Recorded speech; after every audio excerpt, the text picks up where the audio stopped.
Now, let's dive into today's story. Chapter 1. Foundations. Dominic Russo had built his life with precision. At 43, he commanded the respect of everyone in the specialized security consulting field where he'd made his fortune. His piercing gray eyes missed nothing, a trait that had served him well both in his former military career and in building his company, Sentinel Security Solutions. After 15 years of marriage to Vanessa, he believed they had everything. A stunning modernist home in Seattle, twin 13-year-old daughters, Lily and Rose, and what he had always assumed was an unbreakable bond. Vanessa Palmarusso had once been a promising corporate attorney before stepping back to raise their daughters. Lately, she'd returned to consulting part-time, which Dominic had encouraged. Her striking beauty had barely faded with time, tall and elegant with deep auburn hair and a confident smile that could disarm anyone. But in recent months, something had changed.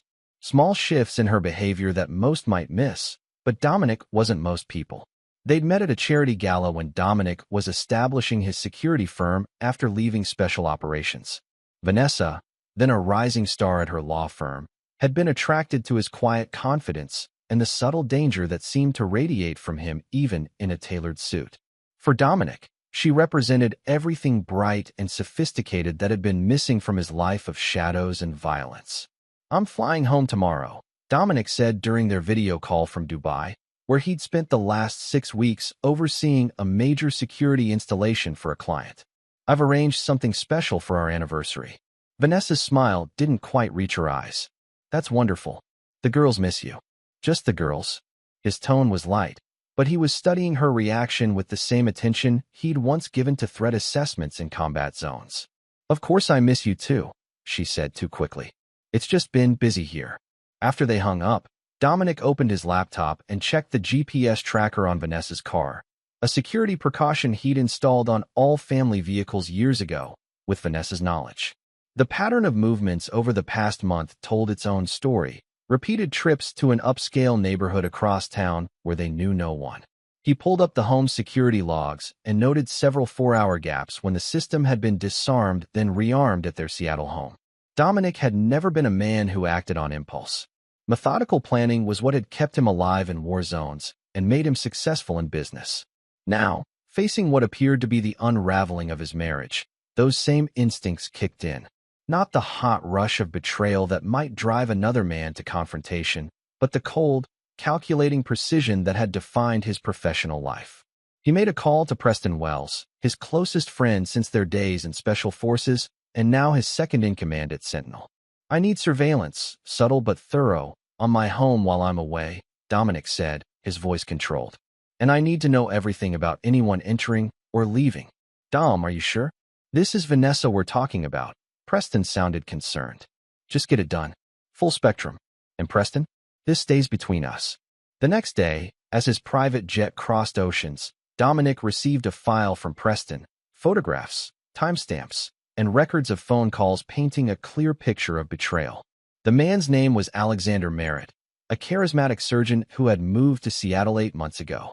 The surveillance captured them entering the house Dominic had built, laughing intimately as they moved inside. Dominic's face remained impassive as he studied the evidence. There was no explosion of rage, just the quiet crystallization of purpose. By the time his plane touched down in Seattle, he had formulated the beginnings of a plan, not just a confrontation, but something far more comprehensive. Justice, as he saw it, required more than mere exposure or divorce. As he collected his luggage, his phone buzzed with a message from his daughter Rose. "Dad, when are you coming home? Mom's been weird lately." Another piece of the puzzle, confirming what he already knew. His children had sensed the change too. Dominic sent a simple reply. "Soon, sweetheart. Everything's going to be different soon." Instead of heading home, he checked into a downtown hotel and spent the next 2 days gathering information and finalizing his strategy. What Vanessa and her lover didn't realize was that they weren't dealing with an ordinary betrayed husband. They were facing a man who had made a career of identifying vulnerabilities and neutralizing threats with surgical precision. On the evening before their anniversary, Dominic texted Vanessa, "Landing tomorrow morning. Can't wait to see you and the girls." Her response came quickly, "We'll be waiting. Safe travels." Dominic smiled grimly at the phone screen. The first phase of his plan was about to begin, and neither Vanessa nor her lover had any idea what was coming. Chapter 2. Deceptions. Alexander Merritt considered himself a man of refined tastes. As one of Seattle's most sought-after cosmetic surgeons, he cultivated an image of sophisticated success, from his meticulously decorated Lake Washington waterfront home to his collection of vintage wines. At 41, with salt and pepper hair and the confident charm that came from reshaping beauty with his hands, he found that women rarely resisted his advances. "I can't keep doing this," Vanessa said, pulling away from him in the kitchen of her home. "Dominic is coming back tomorrow." Alexander stepped closer, running his fingers along her jawline. "Then maybe it's time you told him the truth. That you're not happy, that you haven't been for years." "It's not that simple," she countered, though she didn't move away. "You don't know him like I do. I know he leaves you alone for weeks at a time while he travels the world playing spy." Alexander replied with a dismissive wave. "I know your daughters barely know their father, and I know you deserve better." What Alexander didn't say was how convenient Dominic's frequent absences had been, allowing him to pursue Vanessa without complication. What had begun as harmless flirtation at a hospital fundraiser 6 months ago had evolved into a passionate affair that made him contemplate things he'd never considered before, like actually leaving his own wife, Natalie, who was currently visiting her parents in Boston. Vanessa sighed, glancing at the clock. "The girls will be home from soccer practice soon. You should go." "Think about what I said," Alexander insisted, kissing her once more before leaving. "We could have a real life together. Not this arrangement." What neither of them knew was that their conversation had been captured by the small devices Preston had discreetly installed throughout the house during a security upgrade the previous week. And miles away in his hotel room, Dominic watched the exchange on his laptop, his expression unchanged except for a slight tightening around his eyes. He turned his attention to another screen showing the detailed dossier he'd compiled on Alexander Merritt. The surgeon had a reputation for dating his patients before meeting Vanessa, had been named in 2 quickly settled malpractice suits, and maintained a lifestyle that seemed slightly beyond even his considerable income. Most interestingly, his wife Natalie came from old money and controlled the family finances. Dominic's phone rang. "Preston." "Everything's in place," Preston said without preamble. "The offshore accounts are active. The digital trail leads exactly where you want it to, and the documentation looks authentic." "But Dom, are you sure about this?" "Once we start." "I'm sure," Dominic interrupted. "They made their choice. Now they'll live with the consequences." The next morning, Dominic boarded his flight to Dubai, but not before setting in motion the next phase of his plan. He sent a text message to his business manager authorizing a series of transactions that would appear to anyone investigating like he was liquidating assets and transferring funds to untraceable accounts. In reality, every cent was safely secured, but the illusion of financial impropriety was essential. As his plane prepared for takeoff, Dominic sent the message that would begin the real endgame. Package delivered to the Herald. Copy of evidence sent to FBI Financial Crimes Division. They'll find my fingerprints all over the transfer records to the offshore accounts in Merritt's name. By the time I return, my apparent suicide will close their investigation. Tragic businessman takes his life rather than face charges. But you two will be left holding the bag. To complete the illusion, he powered down his phone and settled back in his seat, knowing that within hours, his plan would be creating precisely the kind of chaos he intended. At that exact moment, Vanessa was preparing a special anniversary dinner, feeling the weight of her guilt but determined to make a decision about her future. The girls were excited about their father's return, chattering about the gifts they'd made him and the family activities they'd planned. When Vanessa's phone chimed with Dominic's text, she read it once, then again, confusion giving way to alarm. The message made no sense. Packages, evidence, offshore accounts, suicide? She tried calling him immediately, but his phone went straight to voicemail. Panicking, she called Alexander, who rushed over despite the risk of being seen. Together they tried to decipher what Dominic meant, growing increasingly frantic as they couldn't reach him. Could he actually know about us? Alexander asked, his usual confidence faltering. That's not the point. Vanessa snapped. He's talking about killing himself and framing us for something. We need to find him. They spent hours making desperate calls, to airports, to Dominic's office, to friends who might know his whereabouts. By nightfall, as the anniversary dinner grew cold on the table and the girls retreated to their rooms in disappointed confusion, Vanessa was nearly hysterical. She called her sister Melody, who immediately came over to help with the girls while Vanessa and Alexander continued their frenzied search. What they didn't realize was that every call, every panicked text, every desperate attempt to locate Dominic was being monitored, creating a record of behavior that would later appear deeply incriminating to outside observers. And in the first-class cabin of a plane high above the Pacific, Dominic Russo reviewed the final details of a plan that had only just begun to unfold. Chapter 3. Unraveling. The next 24 hours descended into chaos for Vanessa and Alexander. Their attempts to reach Dominic remained futile. Increasingly desperate, Vanessa finally contacted the police to report her husband missing, only to be told they couldn't act until more time had passed. Meanwhile, Alexander began receiving strange calls from his office. Apparently, federal agents had been asking questions about him.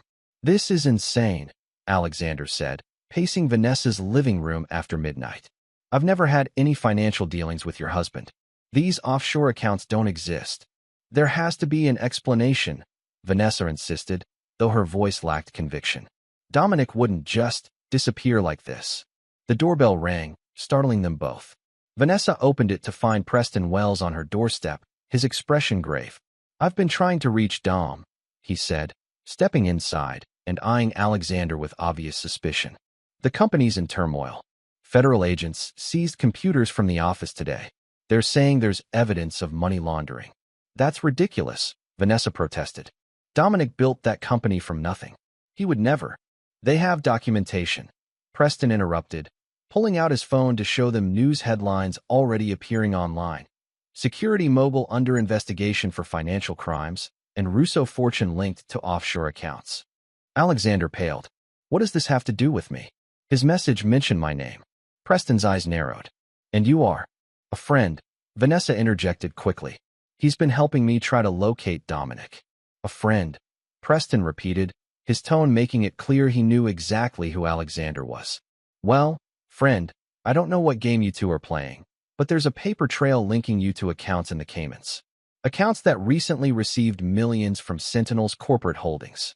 "That's impossible," Alexander exploded. "Is it?" Preston countered coldly. "Because the FBI doesn't seem to think so." After Preston left, promising to keep searching for Dominic, Vanessa collapsed onto the couch, her face in her hands. "What is happening? None of this makes any sense."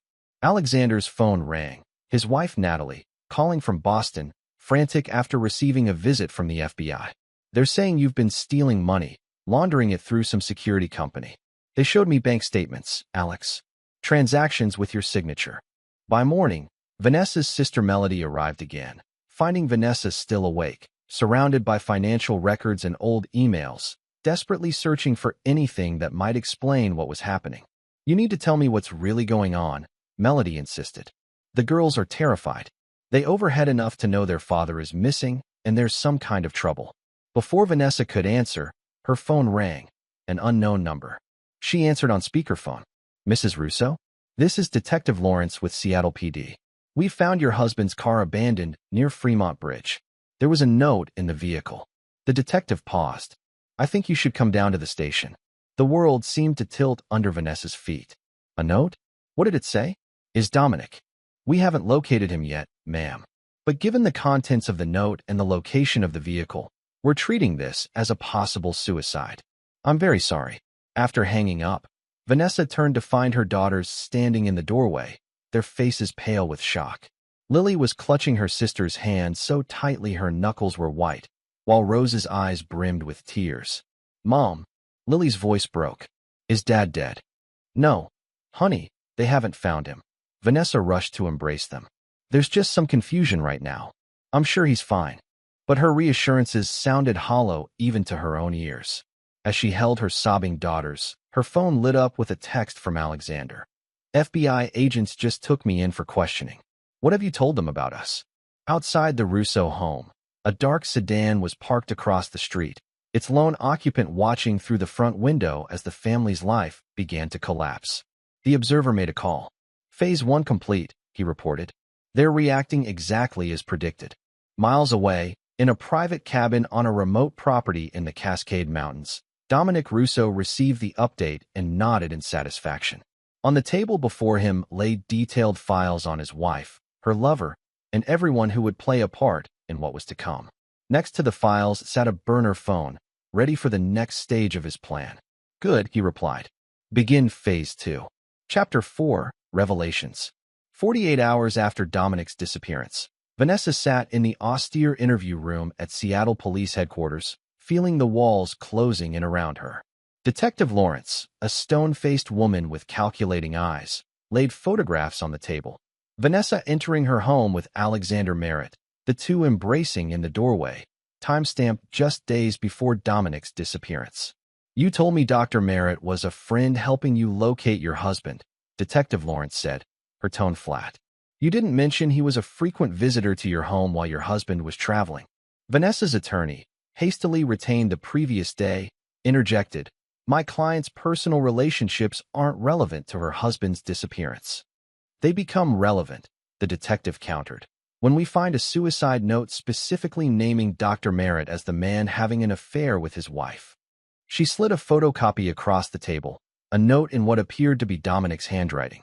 I can't face the humiliation of financial ruin and criminal charges. The betrayal by my wife and Alexander Merritt has taken everything else. I'm sorry for the pain this will cause my daughters. They deserve better than me. Vanessa stared at the paper, her mind reeling. The handwriting looked authentic, but the words, they were all wrong. This wasn't Dominic. He would never abandon his daughters, never admit defeat this way. This can't be real, she stammered.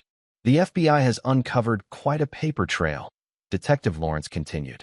Your husband appears to have been moving company funds through a series of shell corporations. And curiously, several accounts are linked to Dr. Merritt. Can you explain that? No, there's no connection between them. Vanessa's composure finally cracked.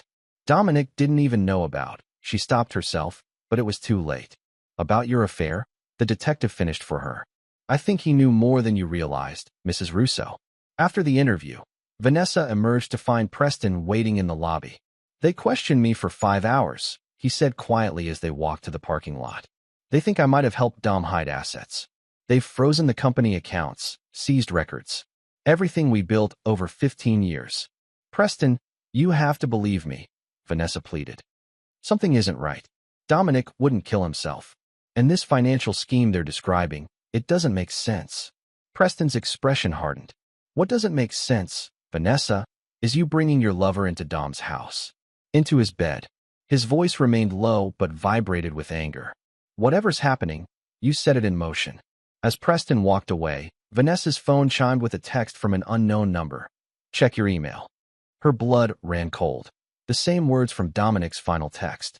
With trembling fingers, she opened her email to find a message with no subject line, containing only an address and time. 2216, Lakeside Drive, 8 p.m. Come alone if you want answers.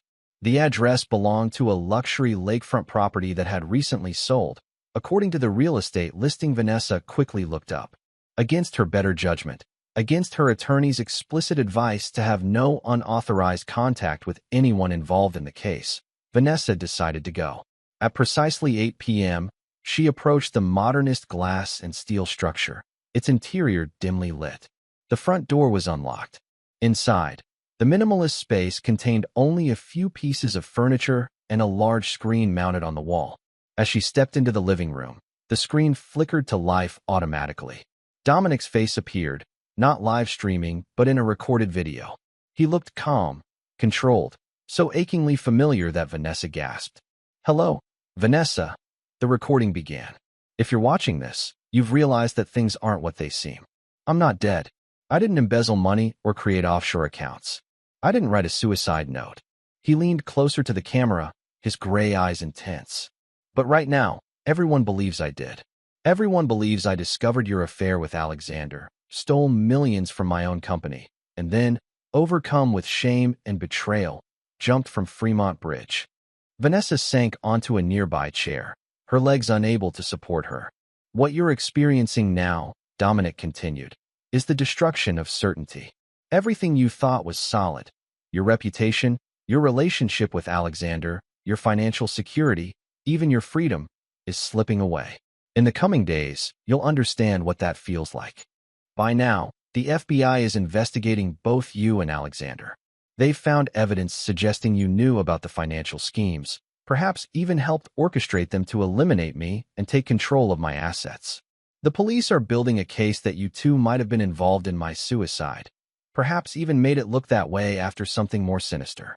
Dominic's expression remained eerily composed. None of it is true, of course, but proving that will be difficult, especially with the evidence continuing to mount. He paused, and for a moment, something like genuine pain crossed his features. You made a choice, Vanessa. You invited another man into our home, into the life we built. You let our daughters sense that something was wrong without having the courage to tell me the truth. So now I've made my choice too. The screen went black for a moment, then displayed a countdown. 72 hours, ticking down second by second.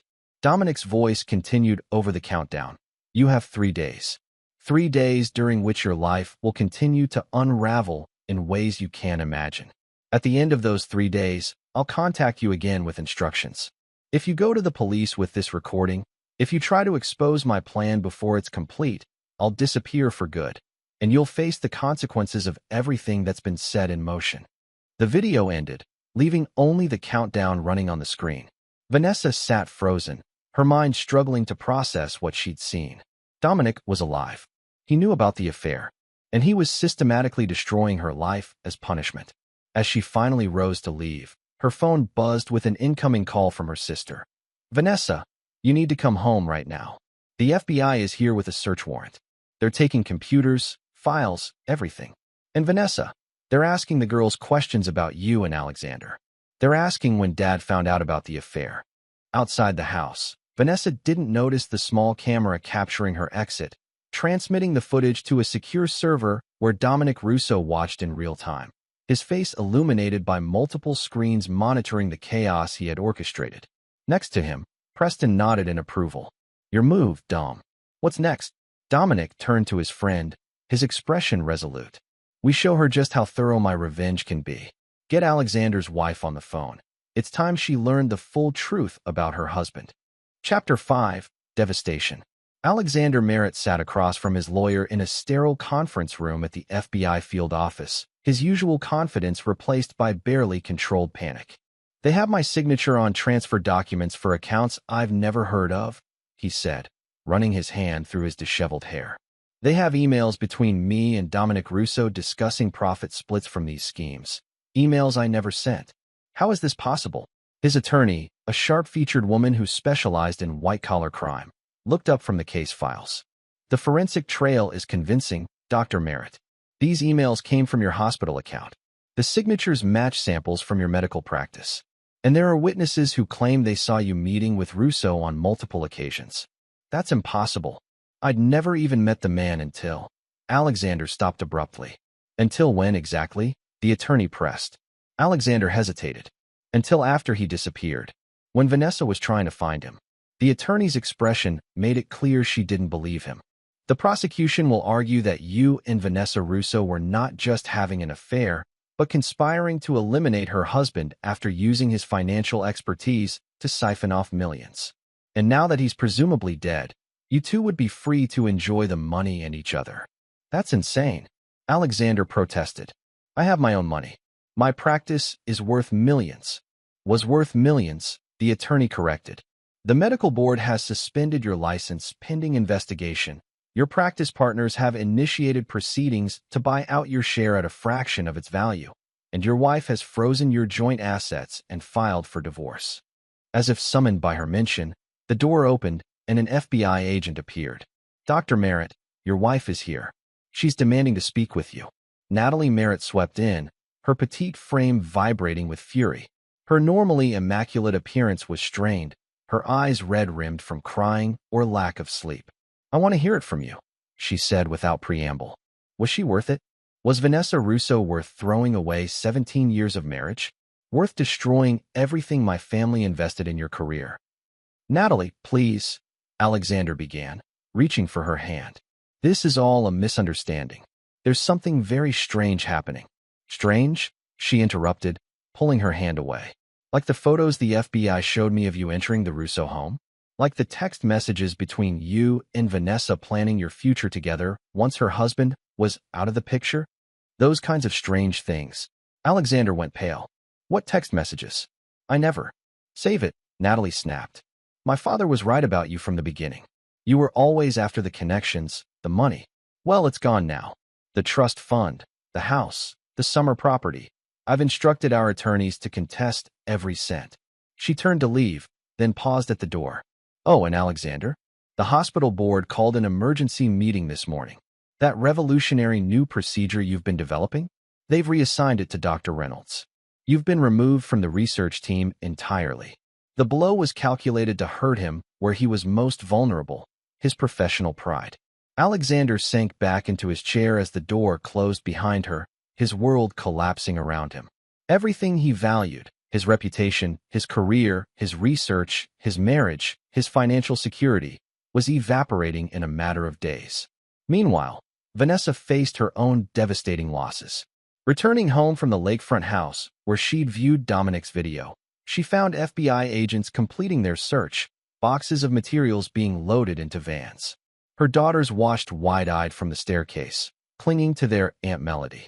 Mom, they took our computers, Rose said, her voice small. They asked us if we knew Dr. Alex was your boyfriend. Vanessa felt the floor shift beneath her. What did you say? We told them he was just your friend, Lily answered, her expression a mix of confusion and accusation. But he's not just your friend, is he? Is that why Dad left? Before Vanessa could form a response, her phone rang, the school principal. In the chaos, she'd forgotten about the parent-teacher conferences scheduled for that evening. The principal's voice was professionally distant as she explained that given the current situation, the school thought it best if Vanessa refrained from coming to campus for the time being. The girls could continue attending, but perhaps Melody could handle drop-offs and pickups to minimize disruption. In less than 3 days, Vanessa had gone from respected community member to social pariah. Friends stopped returning calls. The charity board she chaired asked her to take a leave of absence. Her own parents, retiring in Arizona, called to express their deep disappointment and to suggest that perhaps the girls should stay with them until things settled down. That evening, as Melody helped put the exhausted girls to bed, Vanessa sat alone in her kitchen, watching the countdown on her phone, a web link she'd been sent after leaving the lakefront house. Just over 48 hours remained. Her doorbell rang, expecting more bad news, perhaps another police officer or federal agent. She was surprised to find Preston Wells on her doorstep again. May I come in? He asked, his tone softer than during their last encounter. Inside, he surveyed the disarray left by the FBI search. I owe you an apology, he said finally. I know what Dominic is doing. Vanessa stared at him, hope and suspicion warring within her. You've talked to him? You know he's alive. Preston nodded. He contacted me yesterday, told me everything, how he discovered the affair, how he's orchestrated this whole scenario. Then you have to help me stop this. Vanessa urged. The FBI, the police, they think Alexander and I were involved in stealing money, maybe even in Dominic's death. They're building a case against us. That's exactly what Dom wants, Preston replied evenly.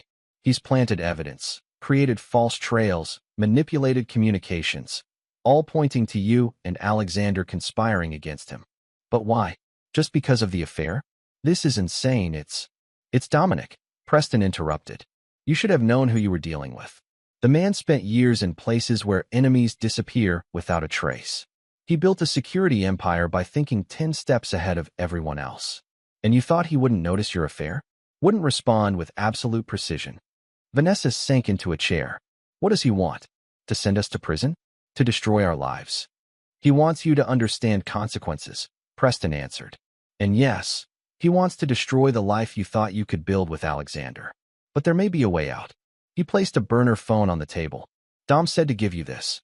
He'll call with instructions when the countdown ends. After Preston left, Vanessa stared at the phone, wondering what Dominic would demand. Would he finally reveal himself in this elaborate revenge? Or was this just another step in a plan she couldn't begin to comprehend? In her daughter's room, she found them both asleep in Lily's bed, as if seeking comfort in proximity. Looking at their faces, so much like their father's in repose, Vanessa felt a wave of shame. Whatever she had done, whatever mistake she had made, her children were suffering for it. The countdown on her phone continued its relentless progression. 47 hours, 22 minutes, and 15 seconds. 47 hours, 22 minutes, and 14 seconds. 47 hours, 22 minutes, and 13 seconds. In his mountain hideaway, Dominic watched multiple screens tracking the fallout of his plan. One showed Alexander being processed for release from FBI questioning, looking haggard and broken. Another displayed real-time updates on the investigation's progress. A third monitored social media reactions as news of the scandal spread through their community. Impressive, commented Preston, who had joined Dominic after leaving Vanessa. But what's the endgame here? You can't keep them dangling forever. Dominic's expression remained unreadable. The countdown is just the beginning. When it reaches 0, they'll face their final choice. And the girls?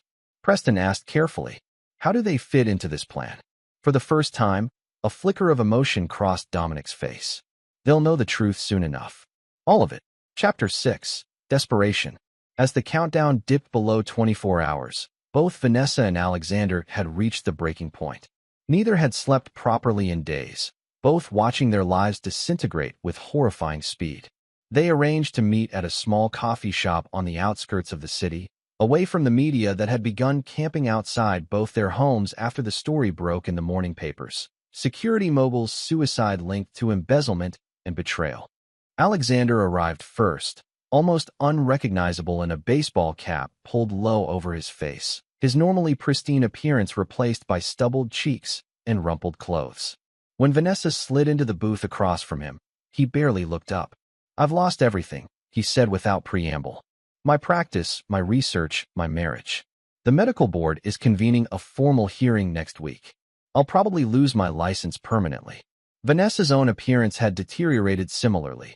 Her hair pulled back carelessly, dark circles under her eyes, wearing the same clothes she'd had on the day before.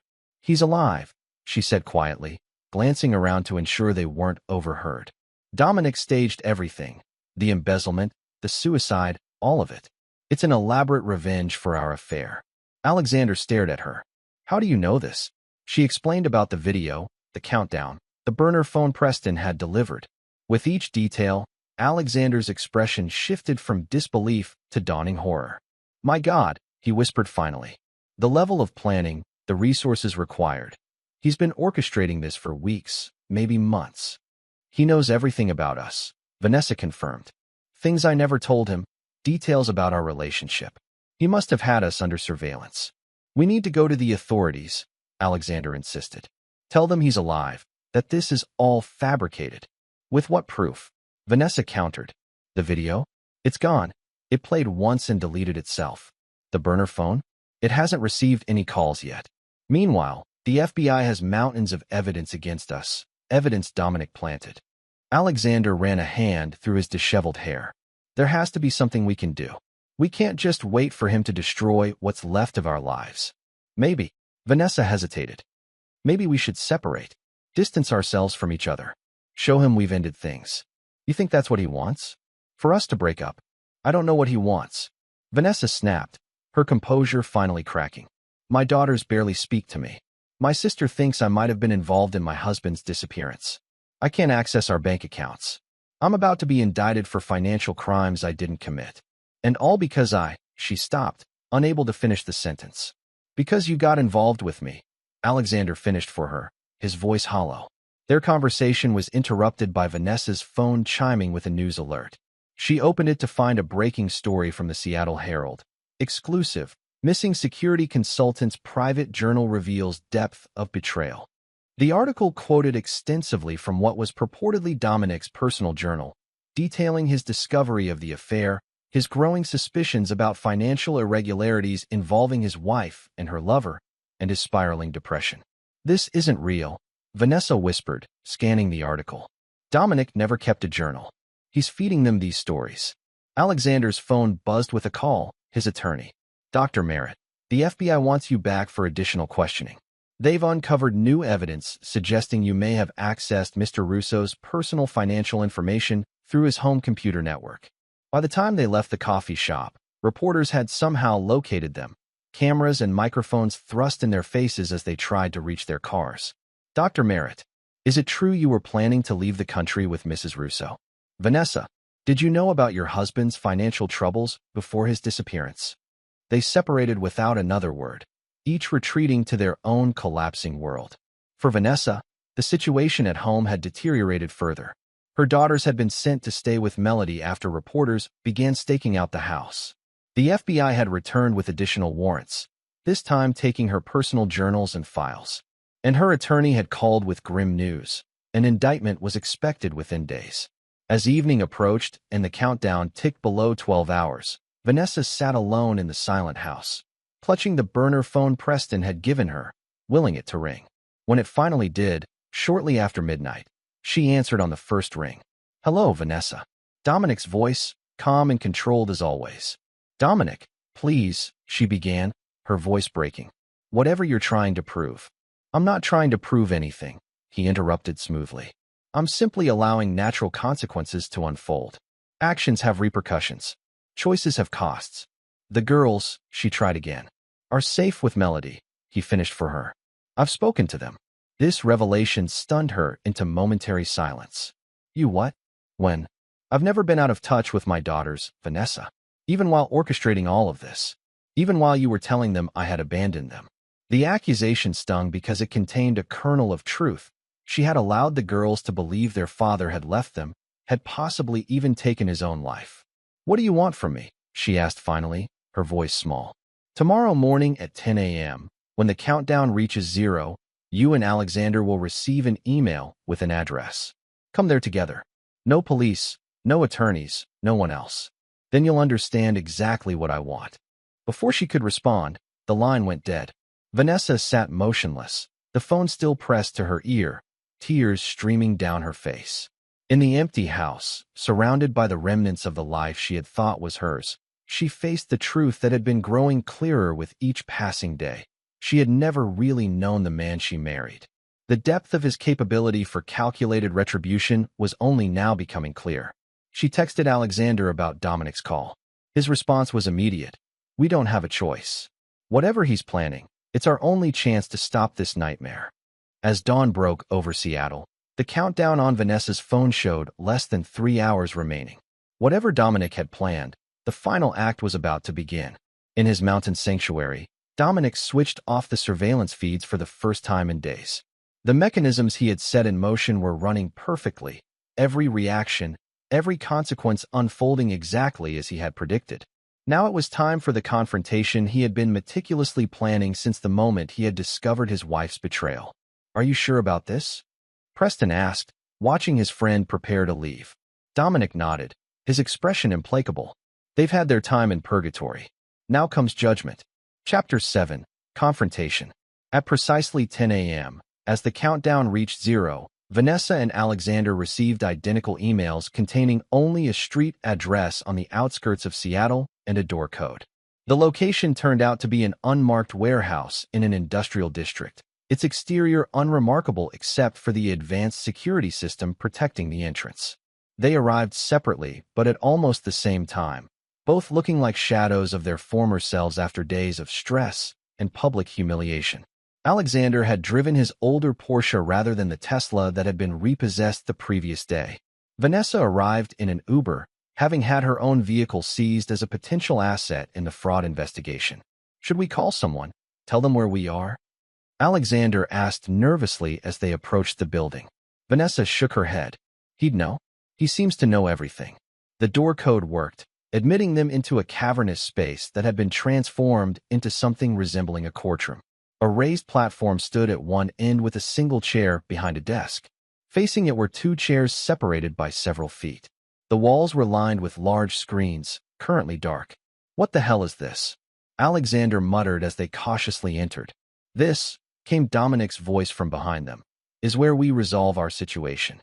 They spun around to find him standing in a doorway they hadn't noticed, dressed impeccably in a tailored suit that enhanced his commanding presence.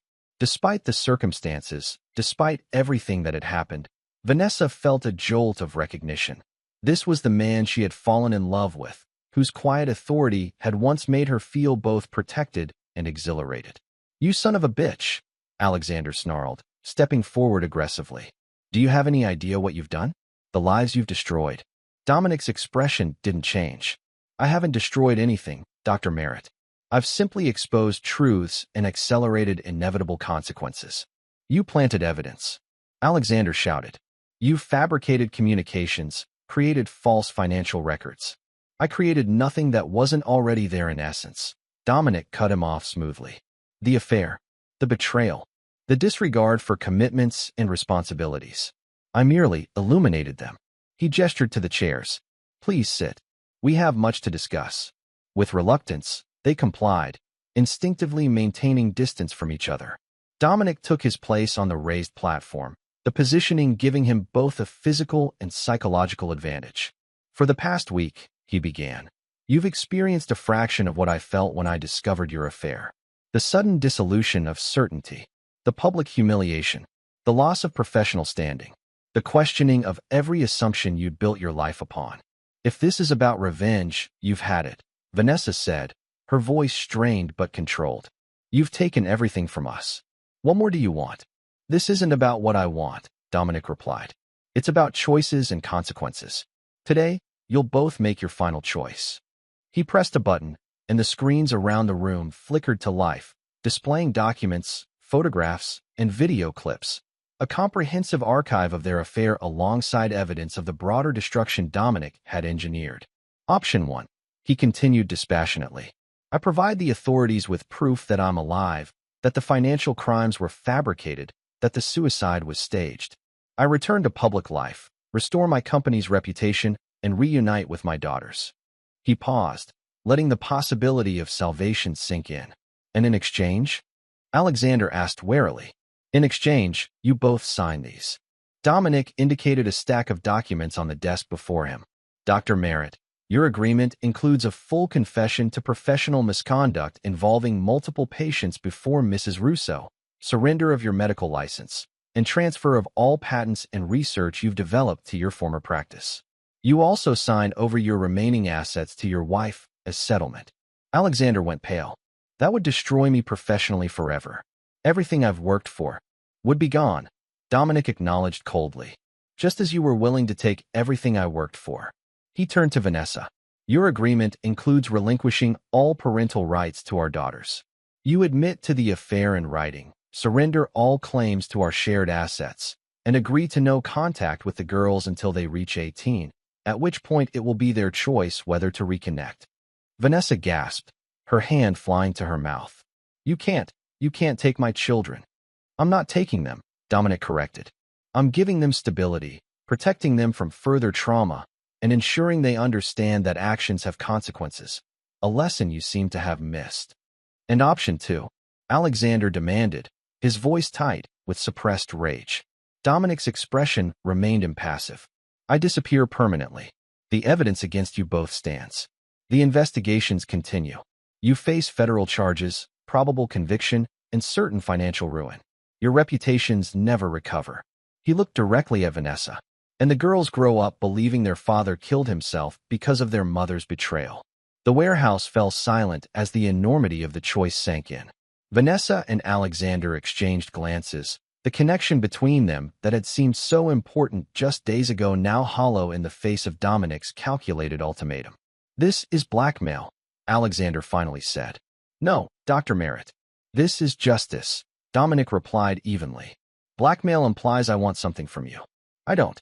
I'm simply offering you a choice between two forms of consequence for actions you both freely took. I want to speak to Vanessa alone, Alexander said suddenly. Dominic nodded. 5 minutes. The room to your right has no surveillance. When they were alone, Alexander gripped Vanessa's hands. He's bluffing. He can't possibly have the influence to make all this happen. If we stand together, refuse his terms. You don't know him, Vanessa interrupted, pulling her hands away. Everything he's done so far, the evidence against us, the media coverage, the investigations, he orchestrated all of it flawlessly. If he says he can make this permanent, he can. So what? We just surrender? Let him win. I lose my career, you lose your children? Vanessa looked up at him, really seeing him for perhaps the first time. The narcissism she had mistaken for confidence, the entitlement she had interpreted as passion. What we lose, she said quietly, is what we were willing to risk in the first place. When they returned, Dominic was exactly as they had left him, watching them with clinical detachment. We've decided, Vanessa said, her voice steadier than she felt. I'll sign the agreement. Alexander stared at her in shock. Vanessa, you can't. I can't lose my daughters completely, she cut him off. Not even the possibility of reconnecting with them when they're older. Not even that small hope. She turned to Dominic. But I want amendments. Supervised visitation. Letters. Some way to maintain a connection, even if limited. Dominic considered this, then inclined his head slightly. Monthly supervised visits. Quarterly overnight stays once they turn 16. All communication monitored until then. And you'll tell them the truth, Vanessa insisted. Not that I abandoned them, but that this was your condition. They'll know exactly what happened, Dominic assured her. The affair. The consequences. The choice you made today. Everything. Alexander watched this negotiation with growing anger. This is insane. Both of you. Discussing the terms of her surrender like it's a business deal. He turned to Dominic. I won't sign. Do your worst. Dominic's expression didn't change. As you wish. He pressed another button, and a new set of documents appeared on the screens. Alexander's complete financial records, medical board complaints that had been quietly settled, and evidence of falsified research results early in his career. My investigators were quite thorough, Dr. Merritt. This information goes to the licensing board, the FBI, and your former partners if you walk out that door without signing. Alexander paled. You're talking about allegations from years ago, minor complaints that were resolved. I'm talking about patterns of behavior that, when presented comprehensively, tell a compelling story about your character, Dominic countered. A story that will ensure you never practice medicine again, never rebuild your reputation, never recover financially. The standoff lasted several tense moments before Alexander's shoulders slumped in defeat. Fine. I'll sign your damn papers. As they approached the desk to review the documents, Vanessa looked into Dominic's eyes, searching for any trace of the man she had married, any hint of the connection they had once shared. Was any of it real? She asked softly.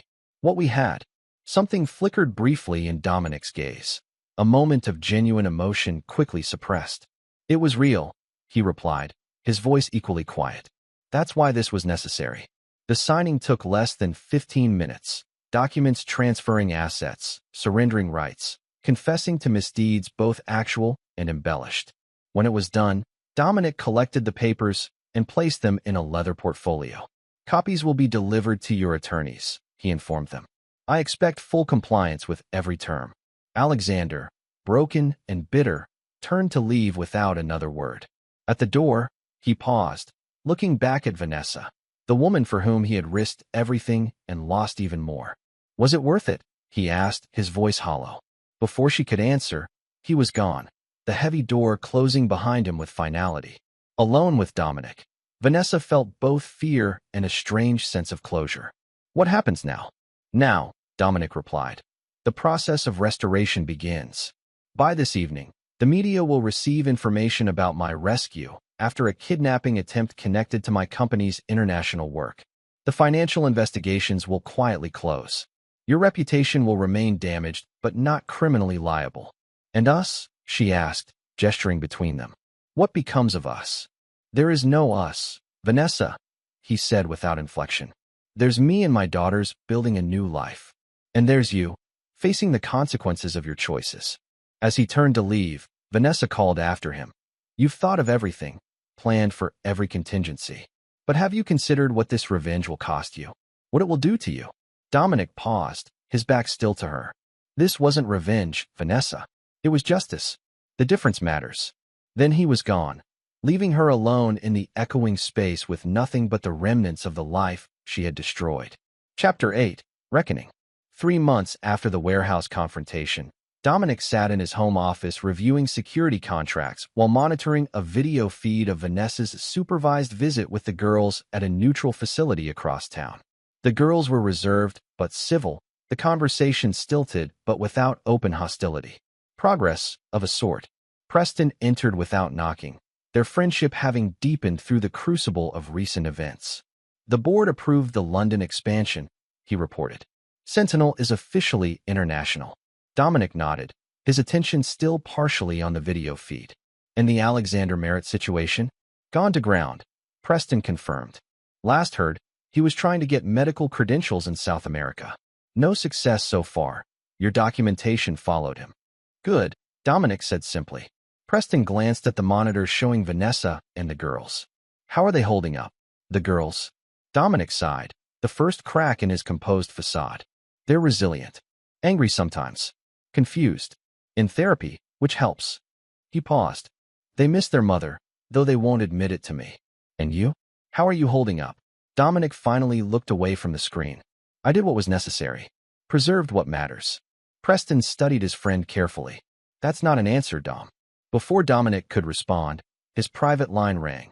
The school principal. Rose had been in a fight, defending her family's honor against gossip and innuendo. Third incident this month. Could he come in for a conference? After hanging up, Dominic stared at the phone, the carefully constructed control he maintained suddenly feeling insufficient. They're paying for my justice, he admitted quietly. The girls.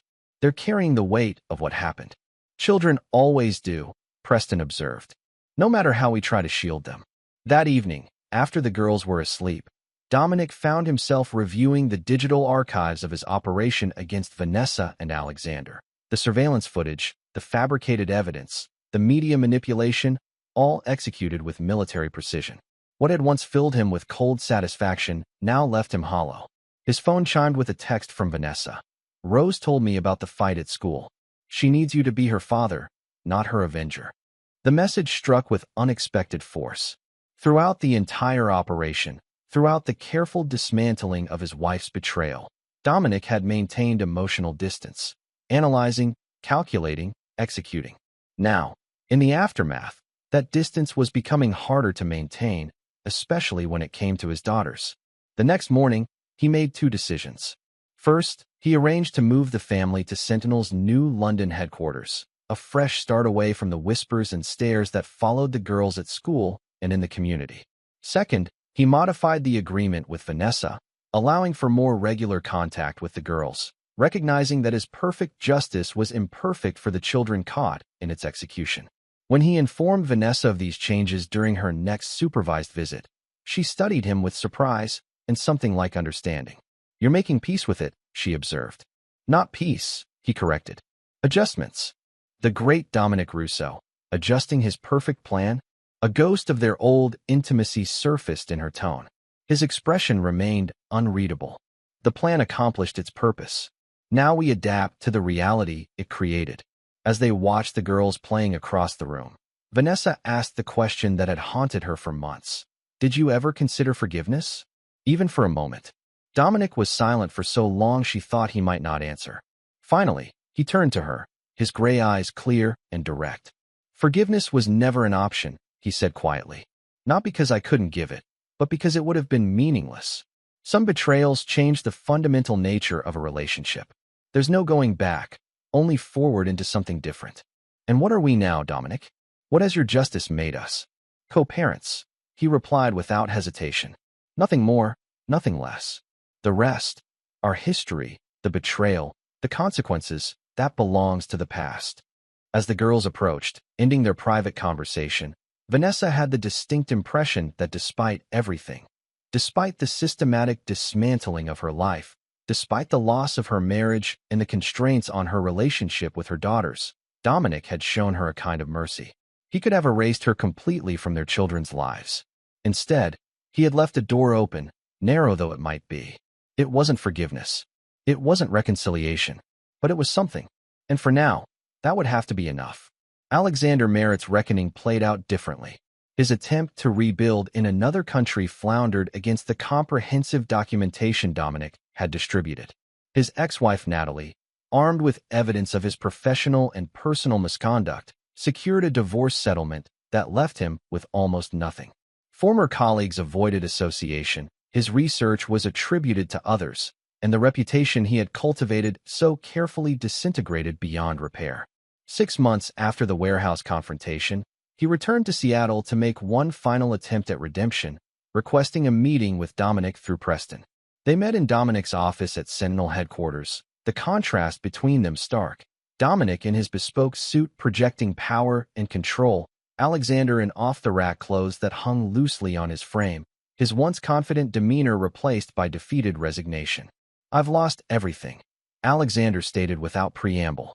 "My career, my reputation, my future. You've won completely. I'm not here to beg for mercy, but to understand. Why so thoroughly? Why not just take your wife and children back, divorce her, move on? Why destroy me so completely?" Dominic regarded him impassively. "You mistake my purpose, Dr. Merritt. This wasn't about winning or losing. It wasn't even primarily about you." "Then what was it about?" "Consequences," Dominic replied simply. "Throughout your life, you've operated as if your actions existed in isolation, betraying patients' trust, manipulating colleagues, using women, including my wife. You never faced genuine consequences. I corrected that imbalance." Alexander shook his head in disbelief. "All this, the destruction of my career, my marriage, my life, just to teach me a lesson about consequences?" "Not to teach you," Dominic clarified. "To enforce them. The lesson was incidental." "And have you considered the consequences of your own actions?" Alexander challenged. "The damage to your daughters? The trauma you've caused?" For the first time, something like doubt flickered across Dominic's features. "Every day," he admitted quietly. "I'm addressing those consequences now. By moving them away, trying to outrun what you've done. By giving them a new beginning," Dominic corrected. "And by ensuring they understand that justice doesn't always feel clean or simple." Alexander laughed bitterly. "Justice? Is that what you call this vendetta? Call it what you like, Dr. Merritt. The results remain the same." Dominic rose, indicating the meeting was over. "I wouldn't advise returning to Seattle again. There's nothing left for you here." As Alexander turned to leave, Dominic added, "One last thing.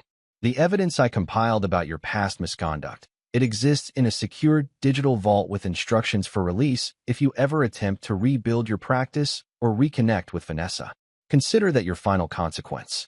Alone after Alexander's departure, Dominic stood at his office window overlooking the Seattle skyline. In 2 days, he and the girls would leave for London, putting an ocean between themselves and the aftermath of his meticulously executed plan. Everything had proceeded as designed. Vanessa had faced the consequences of her betrayal while retaining limited access to their daughters. Alexander had been professionally and personally destroyed, and Dominic had maintained control throughout, never losing sight of his objective. Yet as night fell over the city, as he contemplated the new life he was creating for himself and his children, Dominic acknowledged the truth he had been avoiding. Perfect justice and perfect peace could not coexist. He had achieved the former at the expense of the latter. The calculation had been correct, the execution flawless, but the human cost, particularly to Lily and Rose, remained an unsolved equation. It was a reckoning he would have to face, not in the controlled environment of his planning, but in the messy reality of raising daughters shaped by their parents' choices and their father's unforgiving nature. As he turned from the window, Dominic's phone chimed with a text from Rose. "Dad, can we talk when you get home?" "About Mom. About everything."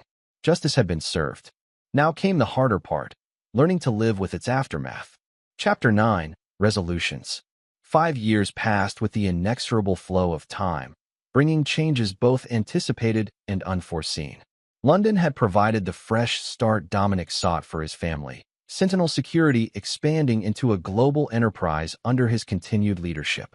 The girls, now 18, had grown into young women with their father's analytical minds and a hard-earned wisdom beyond their years. Rose, the more outspoken twin, had channeled her experience into advocacy, creating a support network for children of divorce and family trauma at her university.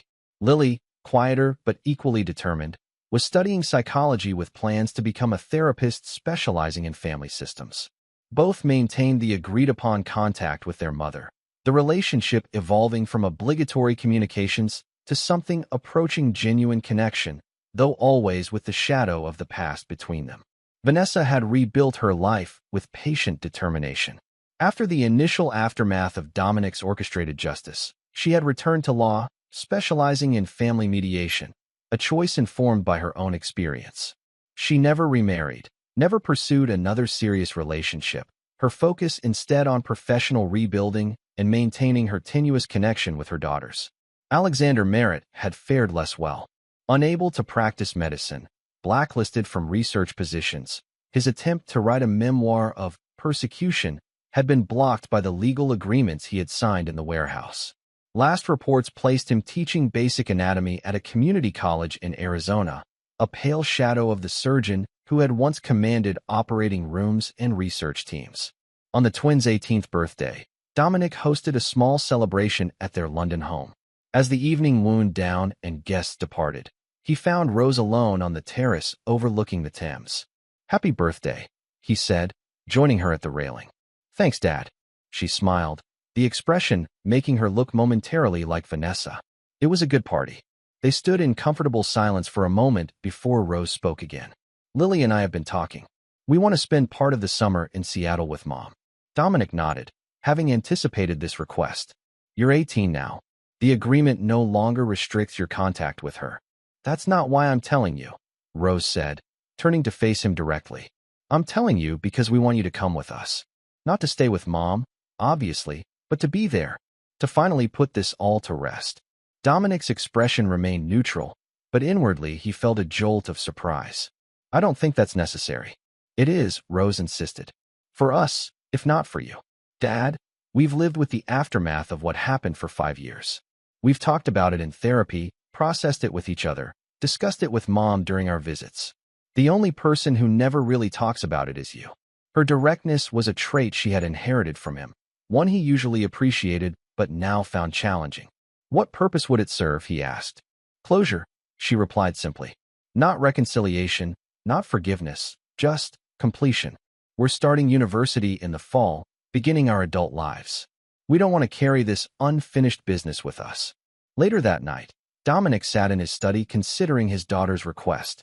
The control he had maintained throughout the entire experience with Vanessa and Alexander, the careful planning, the precise execution, the managed aftermath, had always excluded one possibility: direct confrontation beyond the terms he had dictated.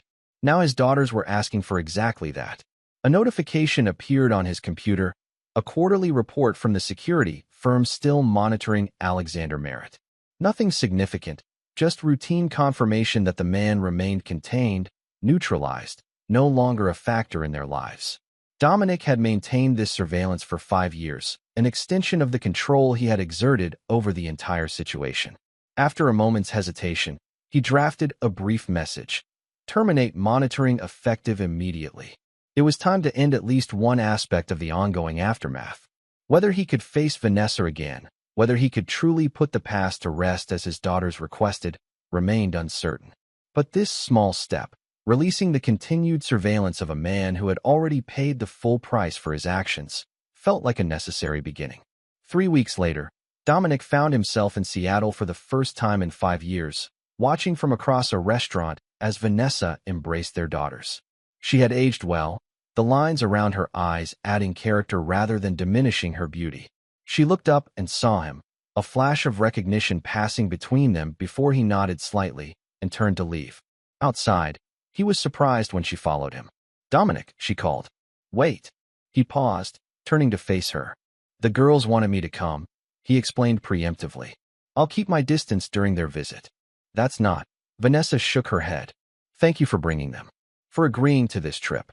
An awkward silence fell between them, 5 years and an ocean of controlled retribution separating them from any natural conversation. "They've become remarkable young women," she finally said. "You've raised them well." "They raised themselves to a large extent," Dominic acknowledged. "They're stronger than we gave them credit for." Vanessa studied him, noting the subtle changes time had wrought. Threads of silver at his temples, deeper lines around his eyes. The same commanding presence, but with something else now, something that might have been perspective. "Are you still in the justice business, Dominic?" she asked quietly. He understood her meaning immediately. "No," he answered after a moment. "I found it didn't solve as much as I thought it would." "And yet you'd do it all again," she observed, not a question but a statement. "Yes," he confirmed without hesitation, "but perhaps with some adjustments." The honesty between them felt novel, unburdened by the pretense of their marriage or the calculation of his revenge. It wasn't forgiveness or reconciliation, but it was genuine, a new kind of truth between two people who had once shared everything and then systematically destroyed it. "The girls want us all to have dinner together before they leave," Vanessa said. "Just one meal, for their sake." Dominic considered the request, weighing his instinctive resistance against his daughter's clearly expressed desires. "One dinner," he agreed finally. For them. The meal took place at a neutral restaurant the following week. Awkward at first, then gradually easing as the girls carried most of the conversation, sharing stories from London and their plans for university. Watching them, seeing their animation and resilience, Dominic felt an unexpected sense of completion. His justice had been served, his control maintained, but his daughters had somehow transcended the narrative he had crafted, creating their own resolution from the wreckage of their parents' choices. As the evening concluded and they prepared to leave, Lily surprised everyone by raising her glass. "To closure," she said simply, "and to moving forward." They all drank to that, even Dominic, acknowledging without words that while the past could not be undone or forgiven, it could perhaps be finally laid to rest. Outside the restaurant, as they waited for their separate cars, Vanessa touched Dominic's arm briefly. "For what it's worth," she said quietly, "I never told them you were cruel or unfair. I told them you were exactly who you always were, a man who demanded consequences for betrayal. They understand that now, even if they don't fully agree with your methods." Dominic nodded, accepting this assessment. "And Alexander?" he asked, the first time he had spoken the name aloud in years. "I haven't seen or spoken to him since that day in the warehouse," Vanessa answered truthfully. "Whatever we thought we had, it didn't survive what came after." As his car arrived, Dominic faced his ex-wife one final time. "Goodbye, Vanessa." "Goodbye, Dominic," she replied, and they both understood it was truly an ending, not just of their conversation, but of the strange, suspended animation that had existed between them since the warehouse confrontation 5 years earlier. On the flight back to London, with the girls asleep across the aisle, Dominic reflected on the long arc of his response to betrayal. He had orchestrated perhaps the most comprehensive, calculated revenge possible, not in the heat of emotion, but with cold, meticulous precision. He had achieved exactly what he intended, justice as he defined it, consequences proportional to the betrayal. Yet sitting in the quiet of the plane, watching his daughters sleep, he acknowledged that what he had not anticipated was how justice, once served, would transform. Not into regret. He would make the same fundamental choice again, but into something more complex. The recognition that perfect retribution created its own aftermath, its own consequences that rippled outward, touching everyone involved in ways impossible to fully calculate. Alexander Merritt had been destroyed, his life and career dismantled with surgical precision. Vanessa had been punished through temporary separation from her children and the permanent loss of the life she had built.